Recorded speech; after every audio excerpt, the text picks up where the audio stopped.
Hello, welcome once again. My name is Richard Lucre. Welcome yet to another episode about Didinga culture and tradition.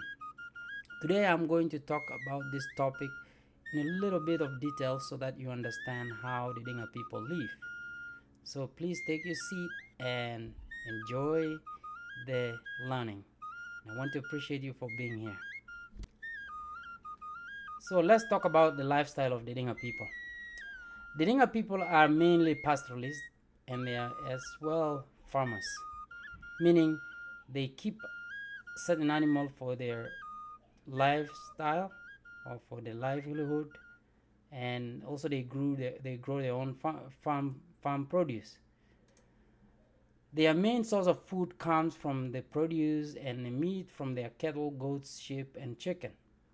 So these are the main source of the Dinga food and their diet. They do eat, you know, meat that are coming from cattle, goats, and sheep and chicken. They didn't get their milk from cows and goats and sheep. So this type of these three types of animals do offer them a very good nutritious milk to feed their children and also to feed the old age person who may not be able to eat solid food. Usually the milk from the cows or goat or sheep will be used to either feed the children or feed the elderly person who may no longer eat a lot of solid food. The Dinga families live together in a large homesteads and are grouped by what is called clans. So there's several clans in the Dinga society, roughly about 18 or 19 or to 20 of them, but I only happen to find about 18. So the Dinga group themselves in terms of clans. The Dinga people build their houses using grass and mud wall reinforcement. So I'm going to demonstrate this. I'm actually going to show some of the pictures that are showing how the Dinga people build their houses. So this is a typical Didinga house that is being built. Normally, I want to just a little bit explain here. What you're seeing here is the construction of a new building for a typical Didinga house. Normally, the men are supposed to, or it is the man's duty to put the thatch or the grass on top of the roofing. They also do construct the roof, and also they do construct the foundation of the house, which is then later on taken care of by the ladies or women by smearing a clay mud or mud against the wall to cover up the first foundation of the house. And the poles, the wooden poles, are always gathered by men from the forest to construct the bare part of the foundation of the house. Usually, before it gets to this, it has to be constructed around like a circular, it is a circular sort of a structure with a door right here, maybe.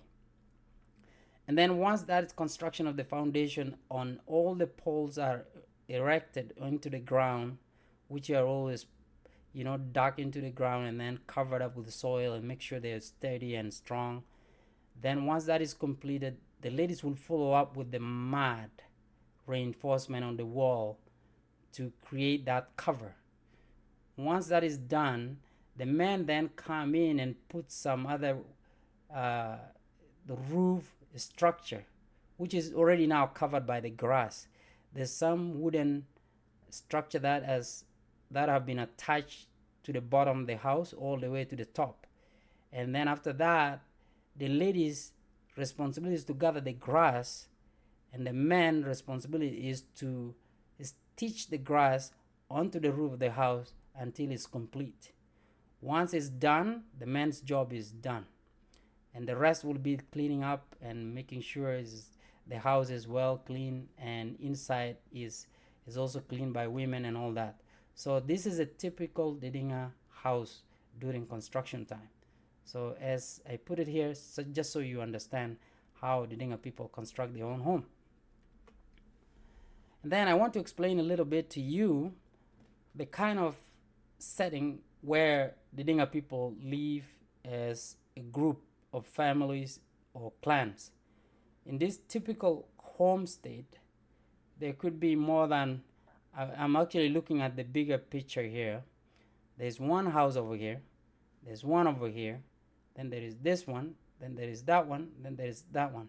So there's probably about, let me say, if it is not four families, it is either one big family with a lot of siblings. You know, the elderly children might have had their own houses, but looking at this particular house is look old enough compared to this new grass that you can see. When you see the Dinga house still has a grass cut very fresh like this, it means this was newly constructed house. But once you see it's beaten down and it's getting older a little bit, the grass kind of started to, wear off and stuff like that. This is a very, very old house. At some point it has to be renovated. It will be taken down again, reconstructed. So this tells me here this is a new home.